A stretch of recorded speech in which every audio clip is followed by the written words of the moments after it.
Afternoon, everyone. I think we're just about at noon your time. It's 1 p.m. my time right now. My name is Sean McDonough, as Sharon said, and she set the bar a little high. I try to be as many things SharePoint as I can, but I'll tell you a little bit more about myself in a second. This session is one I've been doing for many years now in various different forms and been keeping regularly updated. It's called Troubleshooting Performance Issues in SharePoint Online Sites. And it's, like I said, it's evolved over about 5 years, and Microsoft 365 has undergone some serious changes, which naturally include SharePoint Online. And as a result, the guidance is always changing, and the things they want us to focus on sometimes change as well. But before I get too far ahead of myself, I'm going to try and target about an hour for this presentation. I will leave plenty of room for Q&A, and please don't feel uncomfortable or bad about jumping in and asking a question. I don't have access to the chat window myself, so if you do, I will not see what you're saying to me. So please feel free to come off mute and voice any concerns or questions you might have about something I'm sharing. There are lots of different dives off of the material I'm going to have here, and I will have resources for everything I'm talking about at the end, including links. And I'll make the deck available to Sharon, and I'll put it up on my blog site as well. So without further ado,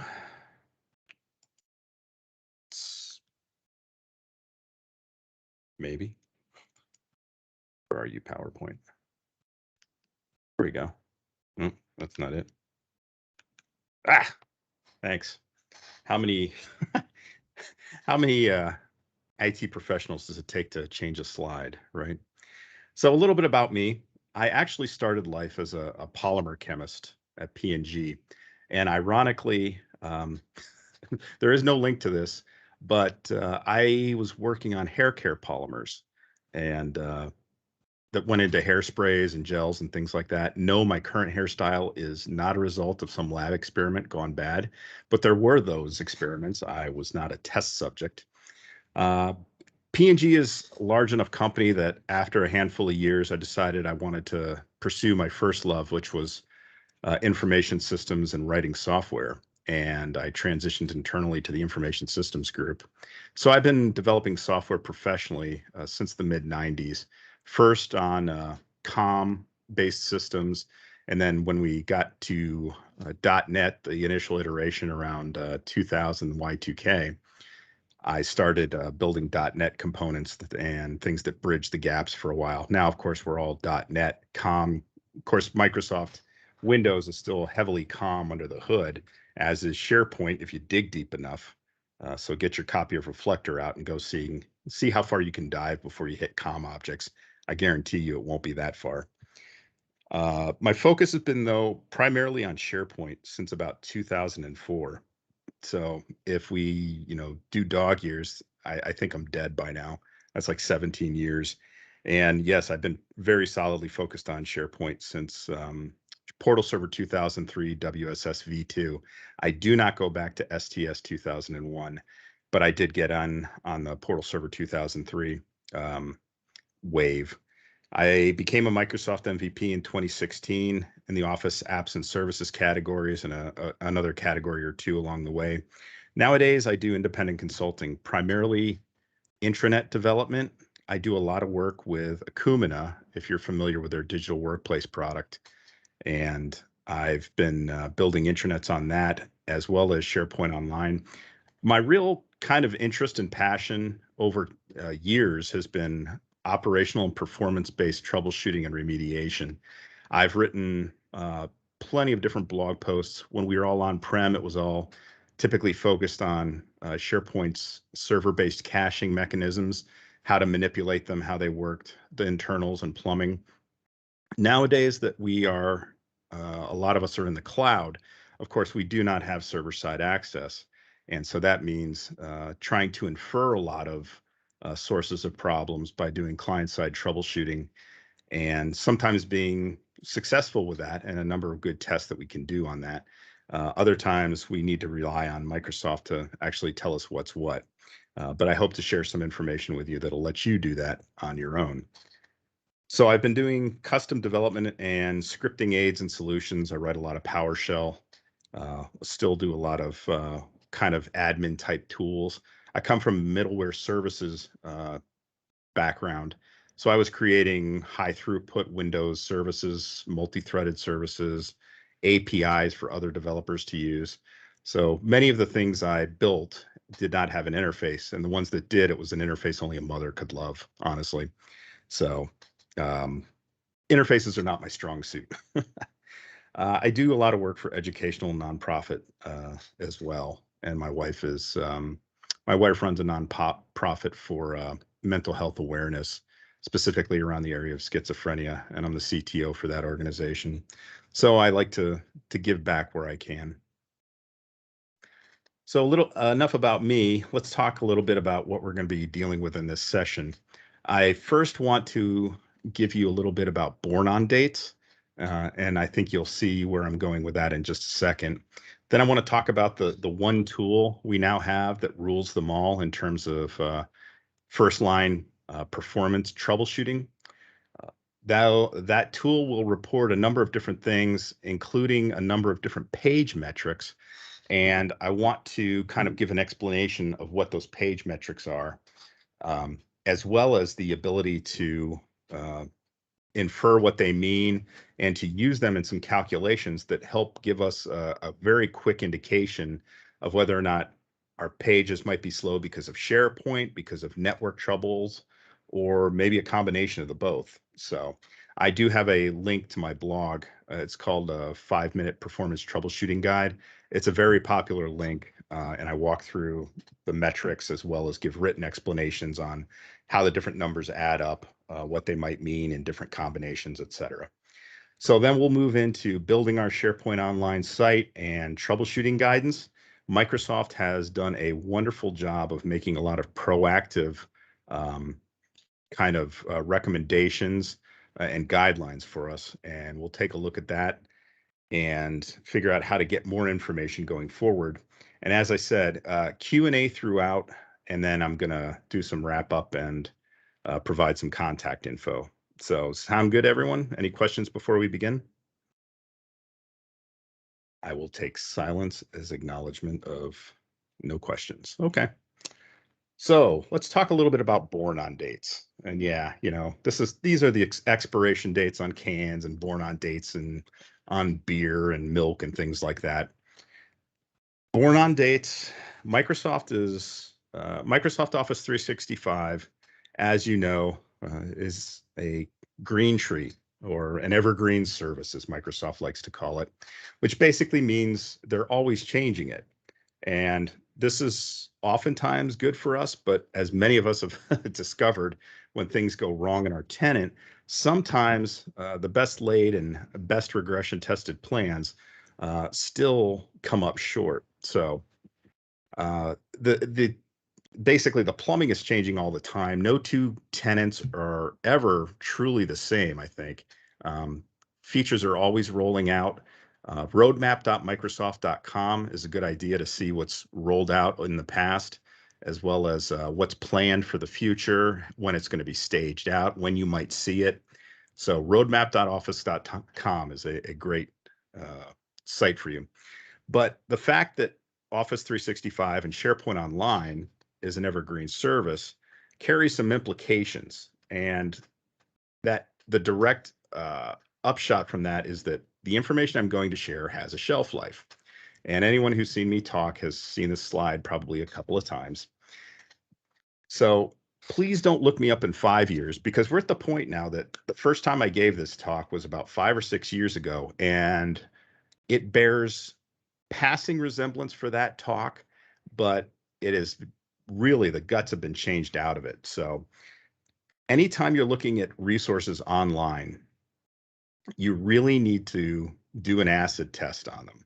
And if you're trying to make decisions for what you're doing based on online references, I would highly suggest you do one thing, and that is take a look at the date that the article you're reading or the blog post you're reading was written.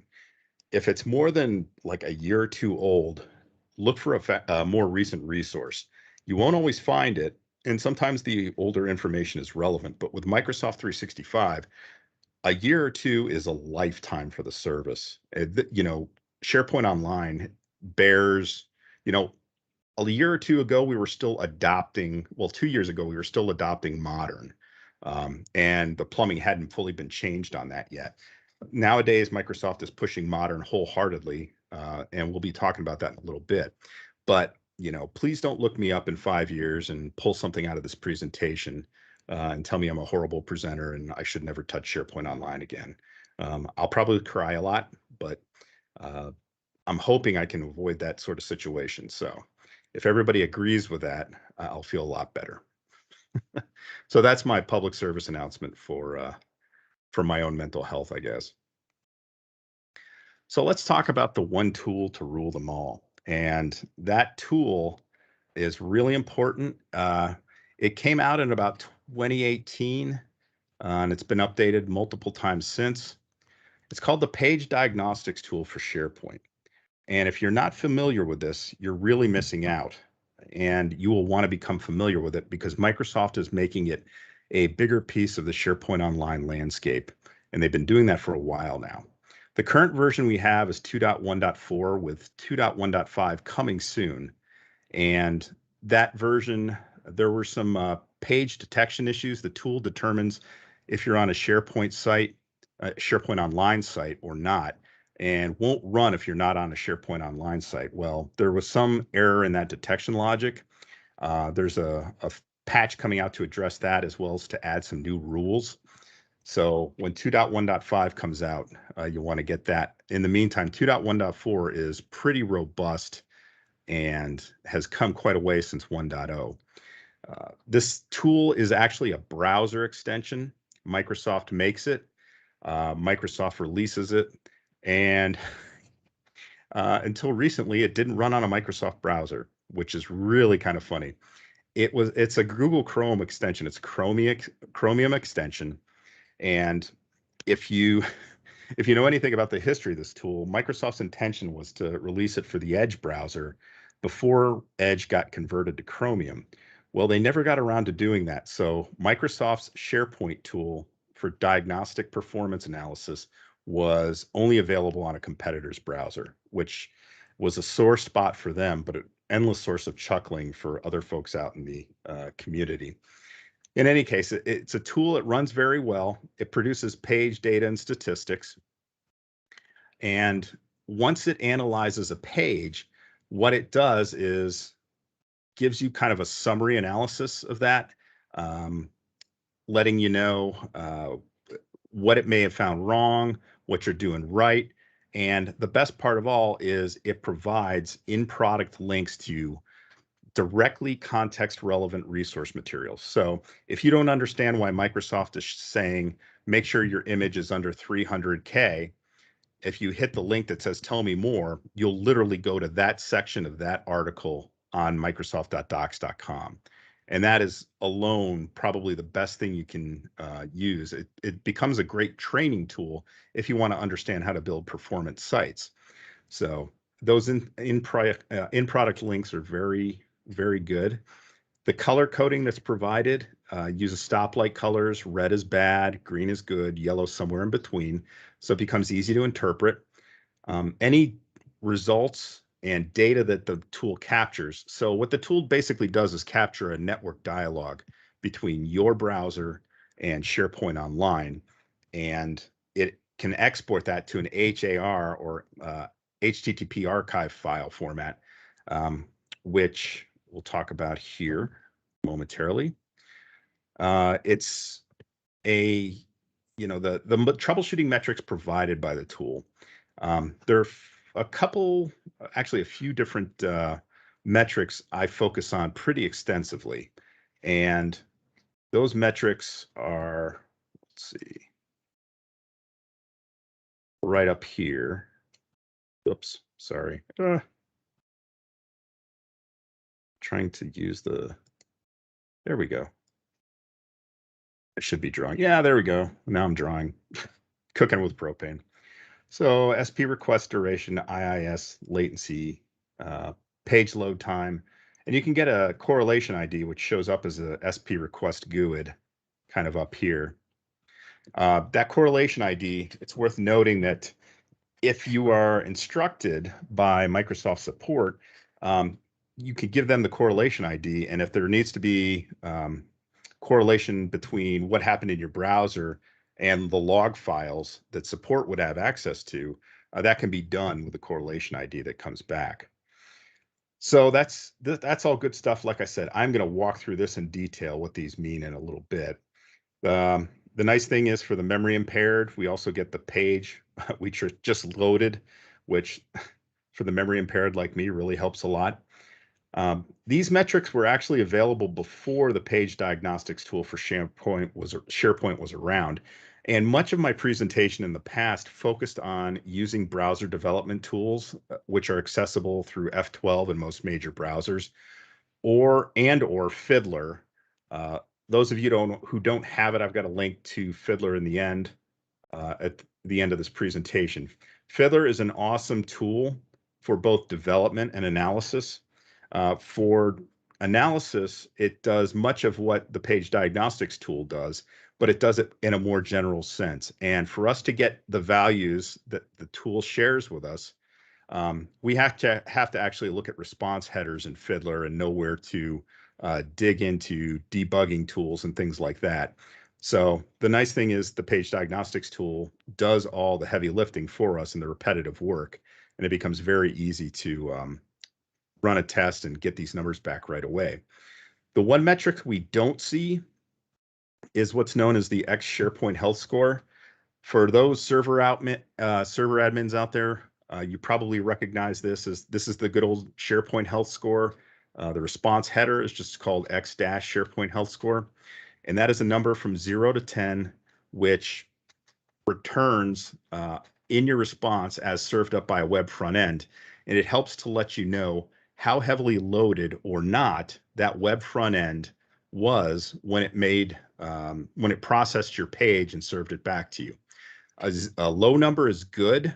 A high number is bad. In fact, between 0 and 10, as you approach 10, what it suggests is that your web front end and your tenant in general is starting to really come under load, and it's going to start performing badly. And we'll start to see other metrics start to take a nosedive when Hex SharePoint Health Score goes up. But what happens towards the very high numbers like 7 to 10 is SharePoint starts to selectively shut down low priority services, things like timer jobs, search indexing, search queries, which are normally very quick to return, might be slowed down. Anything that's marked as a low priority gets knocked down. So the other thing that tends to happen is when the SharePoint Health Score goes up, we see Microsoft 365 and SharePoint Online's auto provisioning capability come in. And this is that elastic scale that we have with SharePoint Online. SharePoint Online, the number of web front ends in a SharePoint Online tenant is actually a dynamic number.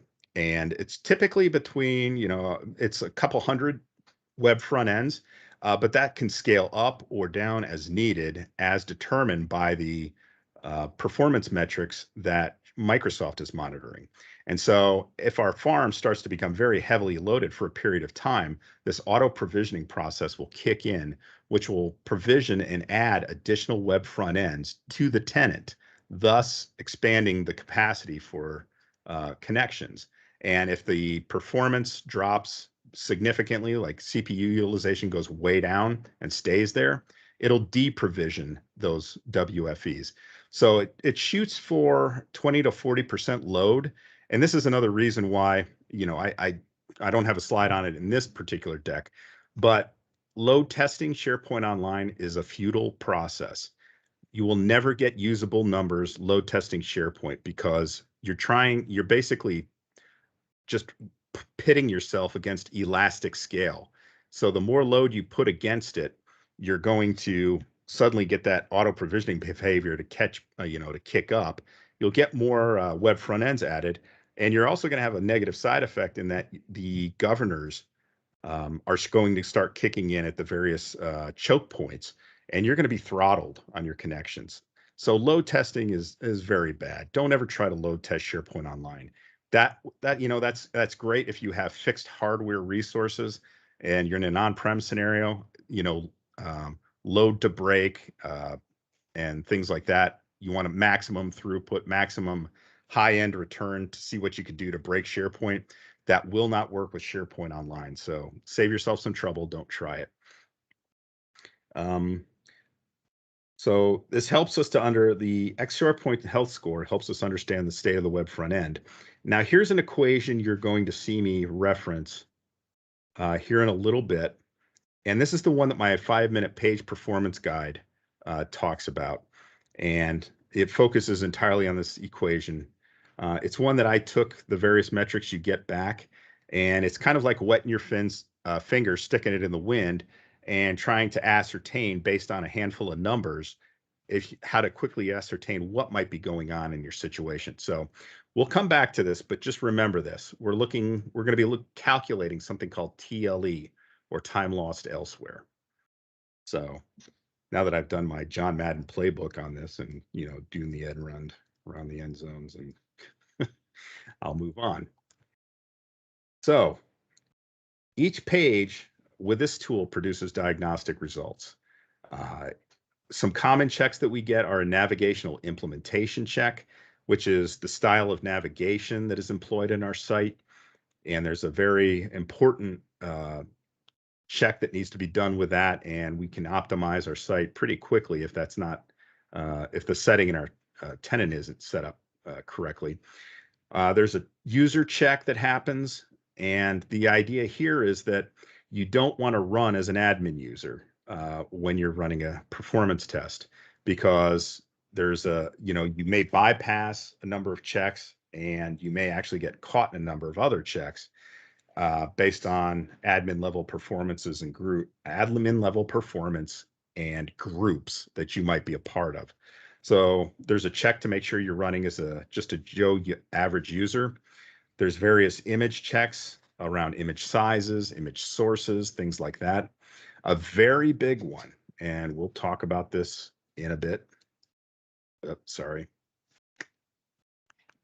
Happy here. But CDNs. CDNs are a very important focus with Microsoft now. The performance of the service has actually been optimized to the point where it consistently delivers, in the overwhelming majority of the cases, good performance for pages that obey a handful of rules.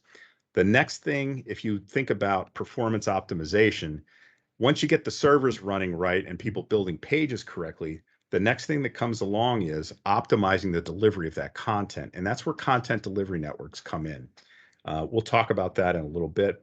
There's a content query web part check, as well as other classical checks for older web parts. And so many of these are not going to apply to modern sites nowadays, because the web parts we're talking about are old-fashioned web parts with server-side code supporting them, not SharePoint FX, SharePoint framework web parts that are client-side driven, and JavaScript, because that leverages the performance on your computer as opposed to the server.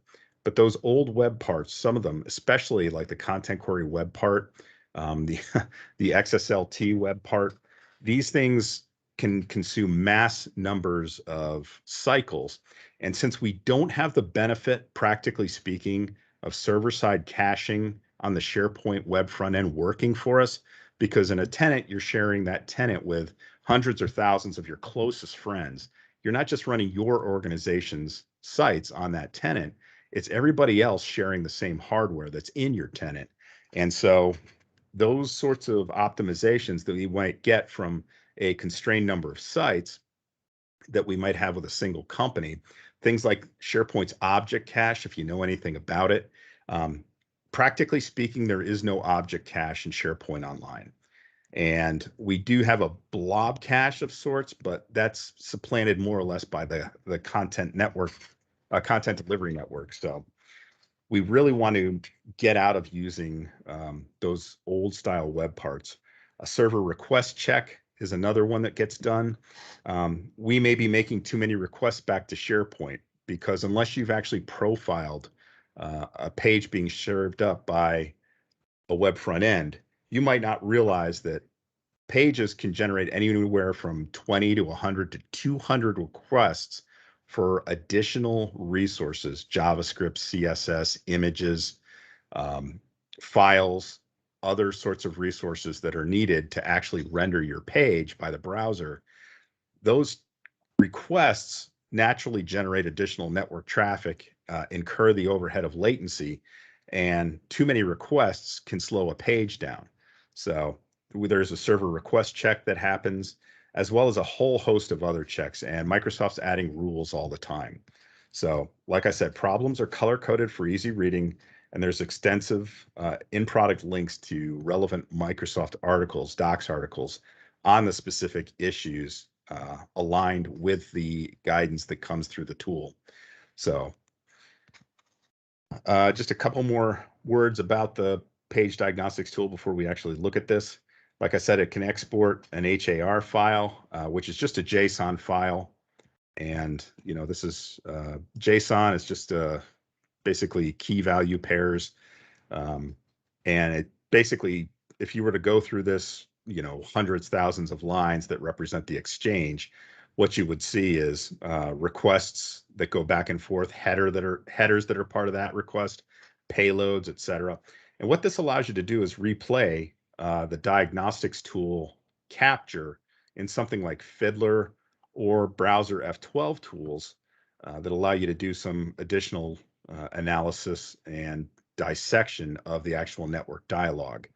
So the page diagnostics tool gives you an awesome top-level summary, but you do have the option to export the file, the exchange, as an HAR file that can come into an Internet Explorer if you're still running it, Edge, Fiddler, or any other tool that'll import an HAR file.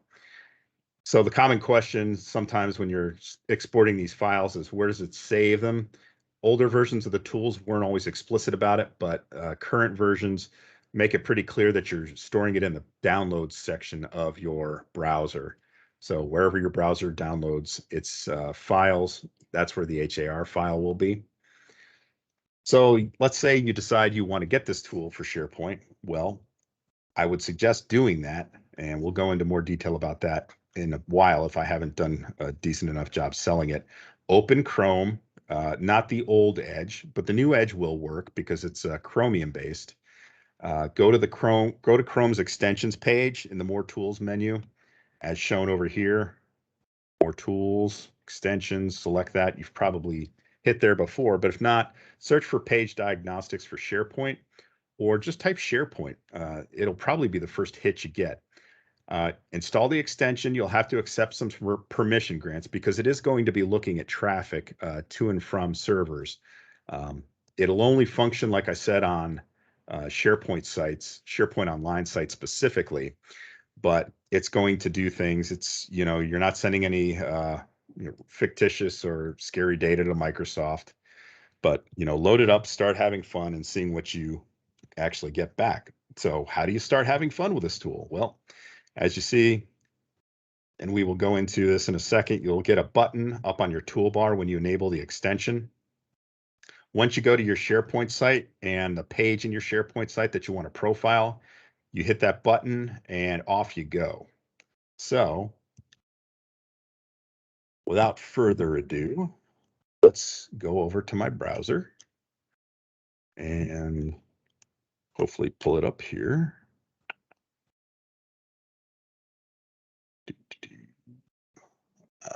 There we go. Okay. So this is my browser. I'll try to make my scaling just a little bit bigger for you guys. Can you guys see that okay, or do I need to make it bigger? I'll take silence. It's a little small. A little small? Okay. So let's scale up. There you go, that's better. Yeah, 150%, because we're going to have to get some stuff on screen. So in any case, this is my Bitstream Foundry, my organization's root site. And I'll load the page up. And up here, should have Zoom it loaded. I do. Here's that icon But before I even go that far, what I'm going to do is show you, come down here to more tools, extensions. And if I just type SharePoint up here, of course I have the tool loaded, but just type share and this is going to give you details on the tool, when it was released, how it runs, et cetera, et cetera. You can control it. If you want to see it in the Chrome store, there's a link to the page with one heck of a gobbledygook URL section, but nevertheless, if you go to the extensions page and type SharePoint, you should get there. It's released by Microsoft. Tends to be well rated. And so if we kick this off, we click the button. That's Amazon. I don't want to go shopping yet. Let's go back to this page. I'll come back to the other one in a second. So page diagnostics for SharePoint. Here's where we are. And this is what you saw the screenshot of. If I want to export, I'll check this box. I'm going to check it right now just to help clarify a little bit of behavior. Now, right off the bat, you'll notice we get page diagnostics tool for SharePoint Online and SharePoint Online Performance, tuning SharePoint Online Performance. These are master links, and I'll talk about one of these in a second, which is the, well, there's another one on top of that, but let me go to the page diagnostics tool, or the tune SharePoint Online Performance. So right off the bat, we have a bulleted list, which functions as something of a checklist. The tool is going to do this. These are things it's going to analyze, but also if we go to each of these links, we get really good prescriptive information like SharePoint options, navigation options for SharePoint Online. And this is going to be one thing I'll talk about a little bit more in a bit because it makes a massive difference. But as you can see, right off the bat, we get some really good links here. And there's another one I'll be talking about in a little bit, but I'll save that for when we get there. So I want to export, and this is a SharePoint classic publishing site, okay? Which any of you who have a foot in the modern world know that publishing sites and classic sites in general are not particularly well thought of right now by Microsoft. They were really, they initially started off with recommendations that folks go to modern. Of course, then they made all new tenants adhere to modern, and they put a modern site at the root of the tenant. And now they're talking about all sorts of things. We're not going to see classic phased out, but classic is clearly falling out of favor pretty readily. And I'll explain some of that in a little bit as to why. But I started off a test on my link on my homepage here, and we're collecting data.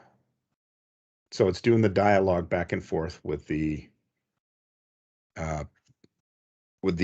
server. And actually, I actually passed pretty well. Of course, this page is empty.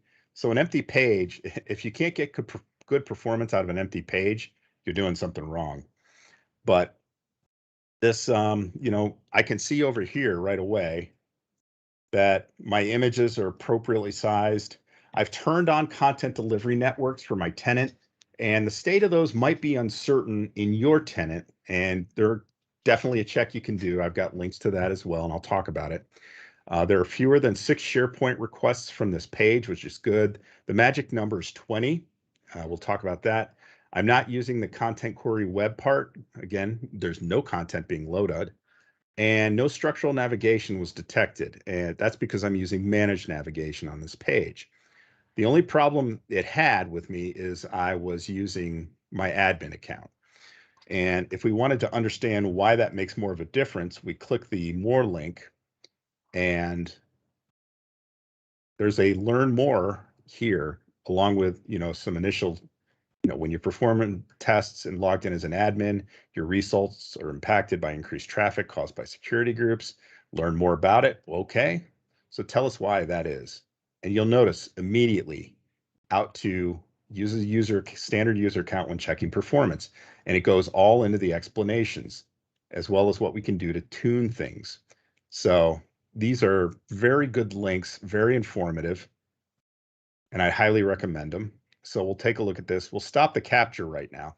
Now, that stop a capture is needed to actually export the results.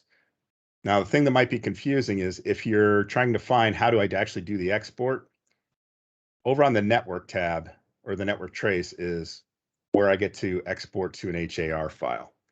And what you don't see popping up on my other monitor is it is saving again in the the PC downloads area, and I'm getting a GUID named file with HAR, which can then be imported into Fiddler and other tools. I'm not going to go into that right now because we are running a limited schedule here. So let me cancel out. But the other thing on the network trace tab, you'll notice what we have is resources as they were loaded and how long it took each of these to come in. Now, if I expand, for instance, the top one, I get the actual URL that was fetched, the HTTP verb that was used, get, and it's of type document. So my ASPX page came back and it took 531 milliseconds. That's a little on the high side, but this is a SharePoint Classic site, and this is a publishing page. Now, the other reason Microsoft wants you off of Classic is because they want to get everybody to stop using SharePoint server publishing features. Because the minute you enable the roll-up feature that is enabled at the site collection, that actually activates about 6 to 8 dependent features that do everything from add lists to security groups to other things in your site. And that publishing module, what it does is it turns on the HTTP module that's responsible for publishing, which gets wired into every page request and instantly adds about 100 to 200 milliseconds performance impact to your page for basically just having publishing enabled. Now, if you've got a highly optimized page in SharePoint Online, you can actually get it served back in the amount of time you would spend waiting on publishing just to run. So that explains why Microsoft wants to get that out of the loop. We have other things that took a while to load here. Some of them were fast, injected scripts. It's a small one, but we can go through, and anything that's green is good, yellow questionable, red of course bad, as well as our diagnostics test. So that's the diagnostics tool for SharePoint, and that's a classic site. Let's go take a look at how this runs on a modern site. This is a test site I set up for SharePoint Spaces, which is augmented reality and virtual reality inside of SharePoint. If you've got an AR or VR capable headset, you can browse to the URL and it'll kick in the VRML viewer, the virtual reality markup language viewer, that can render a site in augmented reality, virtual reality. And so you can interact with the site. They are building additional capabilities. Right now, it's a good idea for like showcasing products and things like that. There's also other stuff you can do, but that's the basis of SharePoint Spaces. And this is a modern communication site. This is the out-of-the-box release of it, the home page. And so let's see what ends up happening here.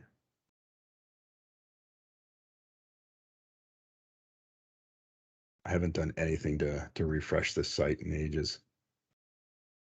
But there's actually content on the page. Now, in this case, the public CDN is not enabled, which is weird because I thought I set up public and private for the entire tenant. I must have just done it for URL restricted sites. So in any case, we've got fewer than 25 page requests, page weight under 500K, iframes are not in use, not taking longer than 2 seconds for any web part to run. Extensions aren't taking longer than 1,000 seconds to load, that kind of stuff.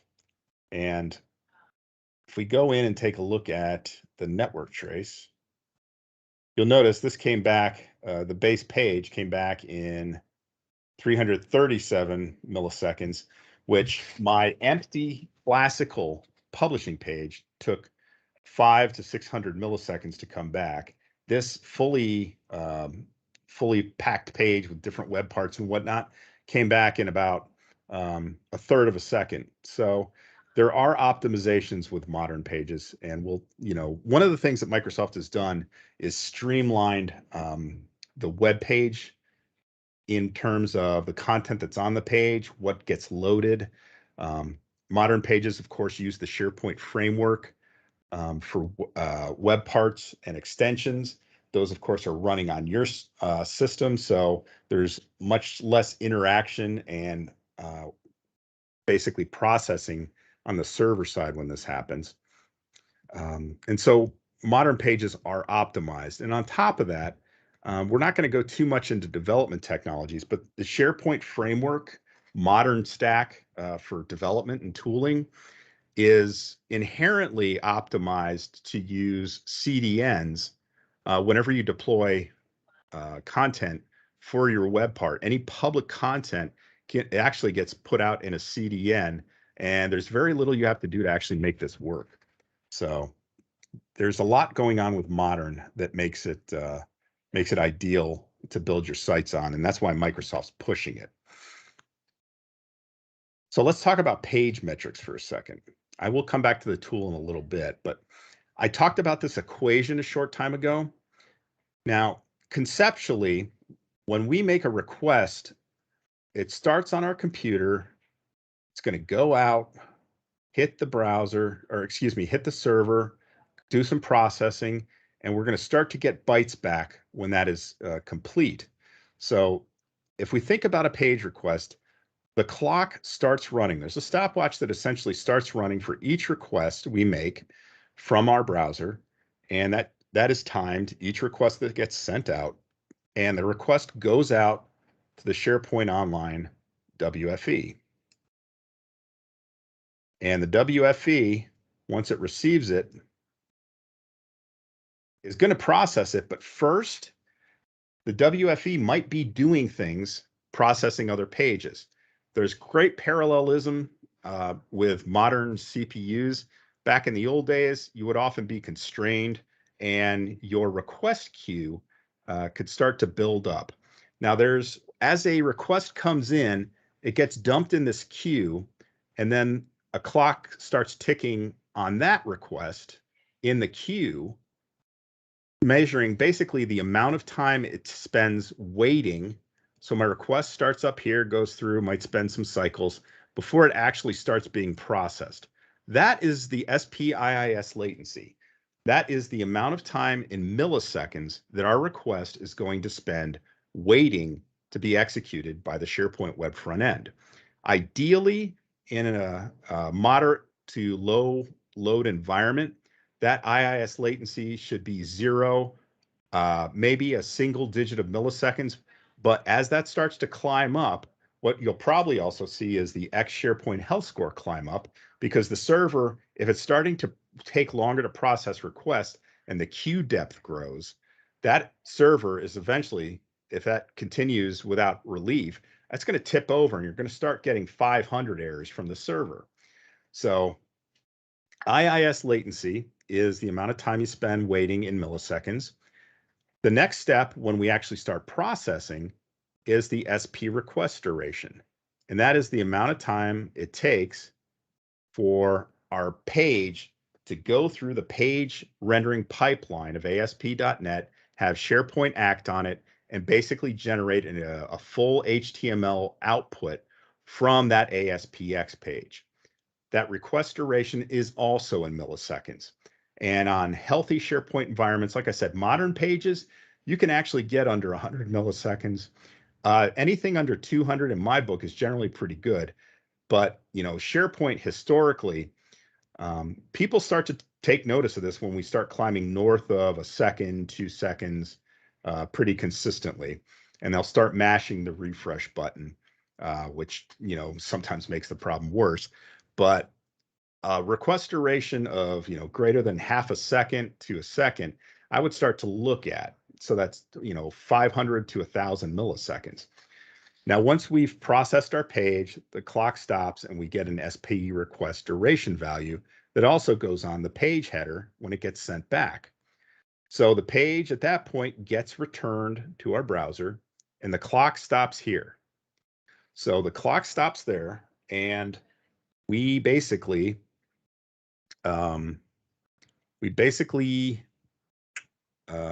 make a note of the page load time.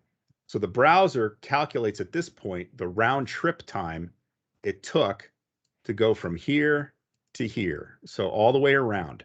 So this is the round trip time, which is network latency, all the processing spent on the server, any slowdowns we got in the network, it's everything. So if we take a look, page load time, SPIS latency, SP request duration. Well, these are time spent strictly on the server, either parked or processing. And parked or processing, if we take that number and subtract it from the overall page load time, what we get is this TLE, or time lost elsewhere. So a high page load time with a low SPIS request IIS latency and request duration sum basically means that the page processed pretty quickly on SharePoint Online, but we lost a lot of time somewhere else. And oftentimes that's a network misconfiguration, asymmetric routing, authenticating proxies, slow DNS lookups, things like that. So this equation, and you can run this equation with the numbers, of course, that we get from the page diagnostics tool. These are the three main metrics that come out, and they will give you an indication of roughly where your slowdown might be. Not guaranteed, but might be. And it can also help you figure out some trends, such as, consistently high TLE, consistently high request duration, things like that. I'll pause at this point to ask if that makes sense and everyone understands how I got to that TLE number and what it actually tells us. And I know I'm running out of time here. So building your SPO site, and I'm afraid I'll have to go very shortly at 2 or after 2, or 2 o'clock my time, 1 o'clock your time. So building your SPO site. The nice thing is Microsoft has done a wonderful job of proactive guidance. They've basically compiled it all at ak.ms/portal health. This one link takes you out to creating and launching a healthy SharePoint portal, where it goes to planning your portal rollout. There's now a scheduling tool so that you can launch a portal in waves. Emails get sent out in waves. You get to actually put a workflow around a site launch, particularly a large site launch to a large number of users. That's a great tool. The nice thing about launching in waves is when you launch a new site in waves, what that allows SharePoint Online to do is execute that elastic scale efficiently, because ramping up new servers to respond to load takes some time. And if you launch in waves, you naturally give SharePoint Online more time to add additional web front ends as you add users to your site. One of the worst things you can do is just turn your site on and tell people to go at it. And there's a link here that makes a really good case for launching in waves. Portal design guidance, all sorts of prescriptive guidance, diagnostic tool, of course, there's a link right here, just in case you don't know to go look for SharePoint in your browser extensions area. Optimizing your performance, and there's all kinds of developer guidance down here too. All sorts of things that you can do. And I've just touched on a handful of subjects, but everything you want to look at is out here, and it's been being compiled for quite a while now. So the guy on the right here, his name's Scott Stewart. He's a senior program manager at Microsoft, and he's basically the plumbing guy. His team is responsible for the page diagnostics tool, for its creation, for the integration of Azure Front Door to SharePoint Online, for the proliferation of CDNs Now Microsoft has its own Office 365 private CDNs. In addition to Akamai and other CDNs, they've made a number of recommendations and integrated a number of changes in things that run under the hood. And that's one of the things that's been increasing performance all along. So I meet with Scott roughly every, whenever I think I haven't talked to him in a while. So might be 3 months, might be a month, might be 4 months. But in any case, I talk to him and I always ask him the same sort of questions for, a preview on what's coming out, if any of the guidance has changed, et cetera. And he's got some advice. Namely, keep your pages light with fewer references. The tool now diagnoses this. Employ lazy loading. I believe that's one of the things in the designing for performance section of the portal guidance, portal health. Don't load anything below the fold. So the idea is to make your pages like Facebook and LinkedIn. They're forever scrolling. They dynamically load new content. And there are ways to do this with SharePoint Online. I believe I've got a link or two in my resources. Don't load a resource until the user actually sees it. If you're going to build custom web parts, keep them simple. Bundle your JavaScript assets.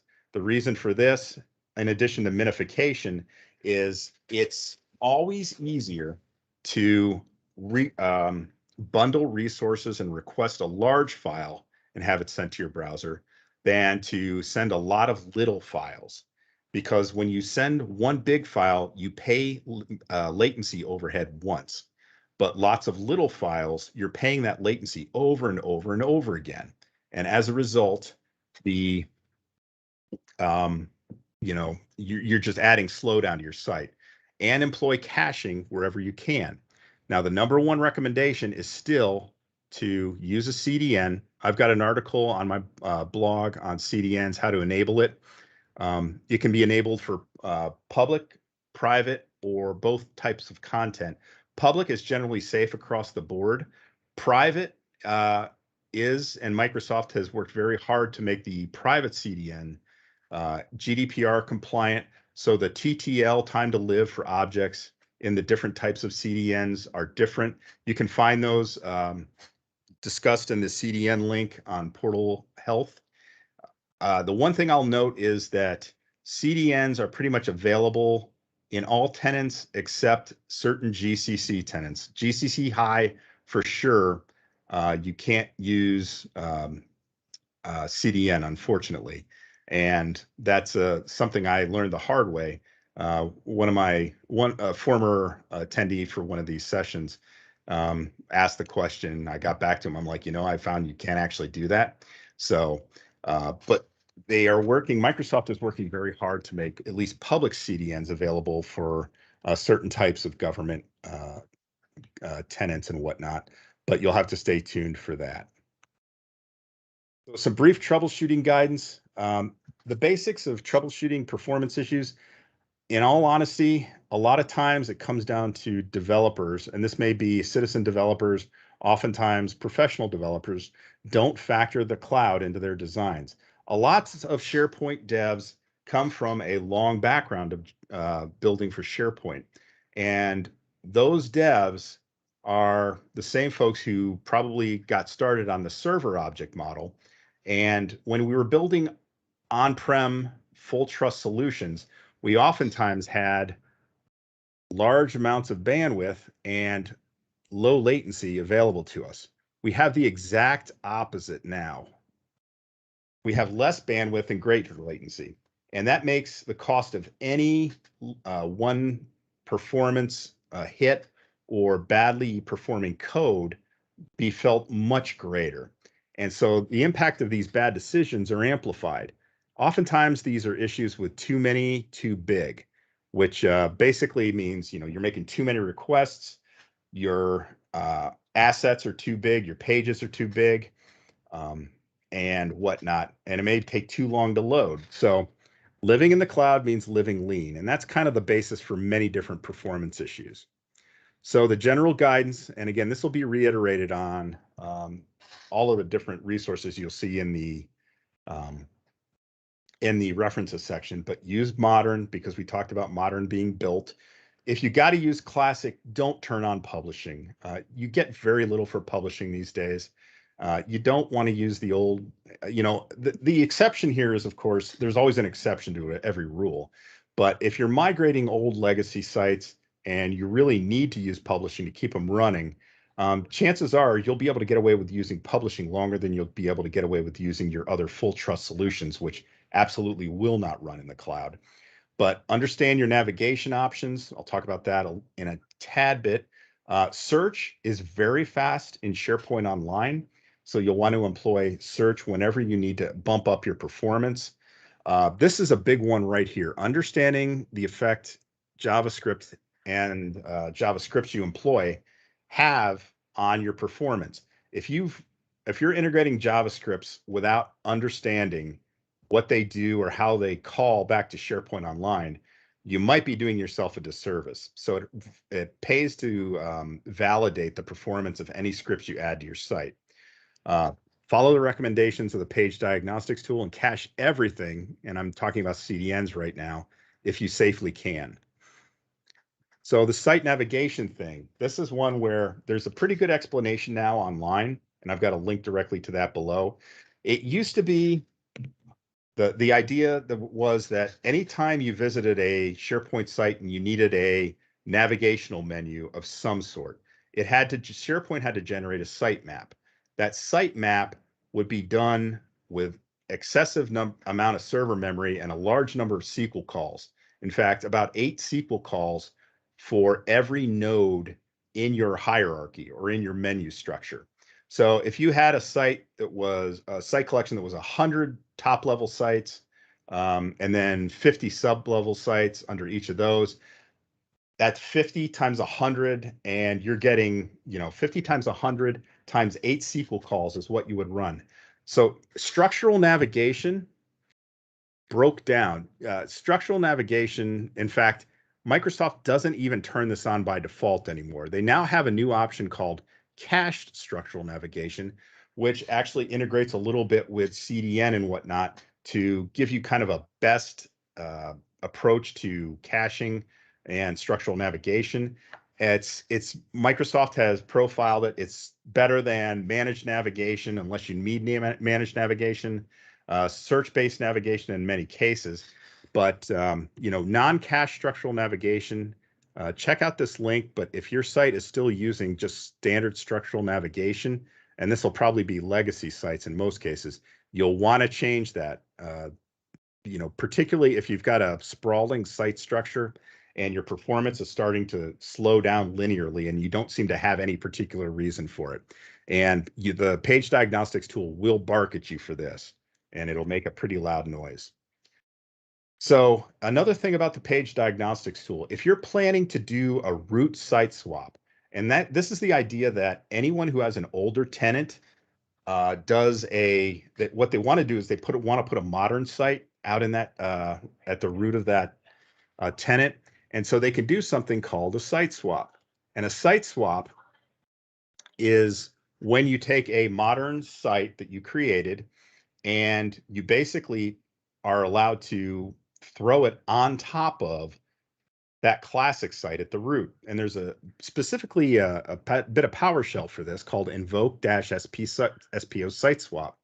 Well, if you're doing this for a large organization, if you read the guidance for SPO site swap, it's pretty important to note this. I'll zoom in on this. Larger tenants that have more than 10,000 licenses may also, and it's not may also, will also at this point, need to run the page diagnostics tool against the source site. Any analysis results that have a category attention required or improvement opportunities orange will need to be remediated before performing that site swap. So the page diagnostics tool is actually getting involved in validating health for any given SharePoint environment. So you'll want to get familiar with the page diagnostics tool, particularly if you're looking at doing a site swap. And the link to that is here, and it'll spell out what you need to do, where you want to look, that sort of thing. Okay, so let's say your site, you've just done all the performance metrics, You've validated everything you can through the page diagnostics tool, and it's still just slow. You know, your TLE is high, but you start looking at other things in your environment, and you know, you're probably your IIS latency and SP request duration are low, but your TLE, time lost elsewhere, implies that there's a problem in the environment that might be going undiagnosed or contributing to a sense that SharePoint Online is slow. Well, the idea here is, again, we're not on-prem. We're in the cloud, and we're oftentimes, unless we have the benefit of an express route, we're traversing the public internet to get to SharePoint Online. So things like web proxies, DNS lookups, asymmetric routing, internet egress points, things like that. Weird factors, you know, like TCP port exhaustion. Nobody really thinks about this until they actually get hit by it and see it in action. But these are things you can diagnose. That's a whole other topic, and I actually give a training session at different conferences, and I can do this for other organizations as well, but I can go into the network factors in more depth in the page diagnostics tool, as well as the other metrics and practices we can use to try and make things run better. So, you know, if you're interested in that, reach out. But if all else fails, contact Microsoft Support Services, because, you know, they will be happy when you share what you've tried. If you can, you know, take away some of the first level troubleshooting that they might have to do, it will, you know, it may not remove it entirely, because they'll probably ask you to run a whole series of tests in your environment from your client, but it may expedite things. And, you know, you may end up having to contact Microsoft Support Services, but if not, you may end up needing to talk to your network services team in your organization, because this stuff, you know, diagnosing this stuff, the reason I say it's, you know, called time lost elsewhere is because we don't have a direct means from a client side to determine where we're losing time to all of these. So remember, you know, what you might think is a simplified page request. I'm going out to SharePoint Online, getting my page back. In reality, there's a whole lot of networking gear that can sit behind my browser and in between my browser and SharePoint Online. So you may think your request looks like this, but it actually looks like something like this, where, you know, you may go out to a web proxy. It might have to authenticate you, send out your request, comes back, the web proxy populates it, then it returns something to your browser. And notice I haven't even involved DNS at all in this. So I'm assuming cache DNS, but DNS slowdown is a very common network issue I've seen. It can give you the impression that everything is slow, when actually everything's running fine. It's just the DNS lookups, you know, resolving those host names to IP addresses is a slow process. Proxies, especially authenticating proxies, add unnecessary overhead.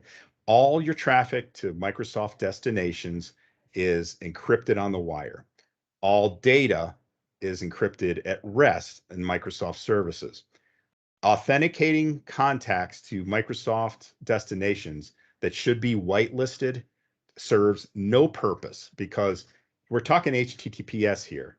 You're not going to be able to really drill into that connection unless they're doing decryption on the proxy, in which case you've got another problem, because your proxy is basically acting like a man-in-the-middle attack and decrypting your HTTPS tunnel, inspecting your content, and then inspecting it, zipping it back up and sending it out encrypted.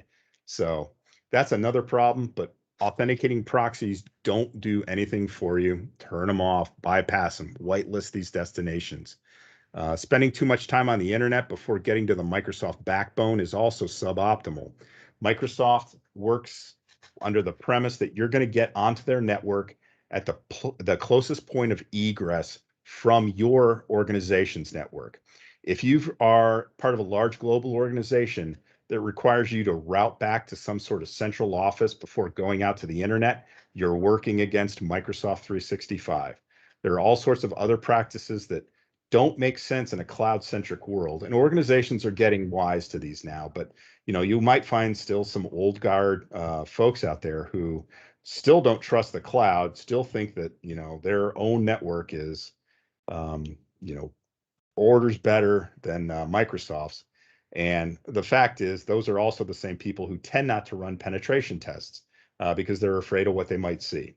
So this may require you to do some serious detective work. And like I said, enlist your network support team. But, at least you have some initial tools and guidance here in the front of this presentation, what we've talked about, as well as the references I'm going to be sharing with you here. So wrap up and contact info. I'll ask for any final questions. This is, copy doesn't have the links in it. I'll pull those over before I send this PDF on, but there are links to this. So any questions? I know I kind of whipped through that in whirlwind fashion, but I hope it was of value to you guys.